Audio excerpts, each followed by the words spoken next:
غسل واجب تھا یا تیمم؟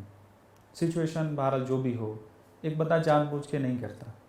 اس کا کیا حکم ہوگا؟ اس سے پہلے میرے خیال میں ہم ایک اور مسئلے کی طرف بھی اشارہ کر دیں کہ پہلا مسئلہ ہم نے یہ بیان کیا کہ غسل کا وقت ہے تو غسل کرے، تیمم کا وقت ہے تو تیمم کرے۔ اب ایسا وقت پہنچ جاتا ہے کہ وہ پاک ہوتی ہے کہ نہ غسل کا وقت ہے اور نہ تیمم کا وقت ہے، بالکل نزدیک بے اذان جو ہے وہ پاک ہو جاتی ہے، کھلی ہے جی یا پاک ہوئی یا آنکھ کھلی، پاک ہوئی بالکل نزدیک بے وقت، ایسی صورت میں کیونکہ اس کی کوئی کوتاہی نہیں ہے تو وہ روزہ رکھ سکتی ہے، اس کا روزہ صحیح ہے۔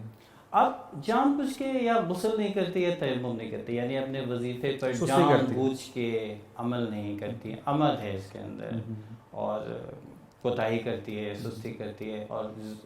عمدی یہ کام کرتی ہے، تو اس میں اختلاف فتویٰ موجود ہے رہبر معظم کے مطابق، کیونکہ وہ جان بوجھ کے یہ کام کر رہی ہے، اس کا روزہ باطل ہے اور اس کو قضا انجام دینی ہوگی۔ جبکہ آیت اللہ سستانی کا جو فتویٰ ہے وہ یہ فرماتے ہیں کہ نہ صرف یہ کہ اس روزے کو مکمل کرے گی، آخر تک امساک کرے گی، بلکہ قضا بھی بجا لائے گی، یعنی دونوں وظیفوں پر عمل کرے گی۔ تو اس کے اندر متوجہ رہیں کہ رہبر کے جو مقلدین ہیں ان کے لیے یہ روزہ، کیونکہ جان بوجھ کے غسل نہیں کیا، جان بوجھ کے تیمم نہیں کیا، وظیفے سے کوتاہی کی، روزہ باطل ہے، اور آیت اللہ سستانی کے نزدیک نہ صرف اس روزے کو مکمل کرے بلکہ ایک قضا بھی اس کے بدلے انجام کرے، یعنی روزہ پورا بھی کرنا ہے اور قضا بھی کرنا ہے، یعنی چونکہ اس نے جان بوجھ کے یہ کام کیا تو اس کو یہ زحمت برداشت کرنا پڑے گی۔ اس میں نے فتویٰ بیان کیا، اس کی میں تصحیح کر دوں کہ رہبر معظم کے فتوے کے مطابق اگر جان بوجھ کے جو ہے وہ وضو یا